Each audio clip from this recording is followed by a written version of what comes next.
Երբեմն մենք լուրջ չենք վերաբերվում Աստծուն, հրաժարվելով նրա կամքից։ Ընտանիքները քանդվում են, կյանքը ծանրանում է,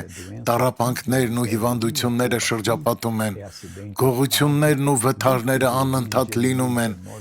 Ինչ է ասում Աստված Երեմիա 19:15-ում։ Այսպես է ասում Զորաց Տերը, Իսրայելի Աստվածը. ահա ես այս քաղաքի վրա եւ նրա բոլոր քաղաքների վրա պիտի բերեմ այն ամեն չարիքը, որ ասել եմ նրա մասին, որովհետեւ նրանք խստացրել են իրենց պարանոցը, որ իմ խոսքերը չլսեն։ Դա լիակատար հիմարություն է։ Մարդիկ դեռ այսօր նույն կերպ են վարվում։ Աստված այլևս չի հանդուրժի այս մեղքերը։ Իսկ դուք ինչ պատասխան կունենաք, երբ կանգնեք Աստծո առաջ։ Դիտենք այս վկայությունը։ Կաթված ստացա մոտ 3 տարի առաջ։ 3 տարի Այո, ոտքս։ կոշտացավ։ Այո, կոշտացավ այս կողմում եւ մյուս կողմում արթրոզ ունեմ։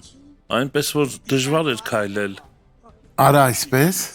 Ամեն ինչ հիանալի է քույրս։ Հիմա կարող եմ, նայեք։ Կրկնիր դա քույրիկ, այո, հենց այդպես։ Տեսնում եք։ Այո քույրիկ, դու քայլում ես Տիրոջ զորությամբ։ Քույրս այժմ հավատքով սկսիր քայլել։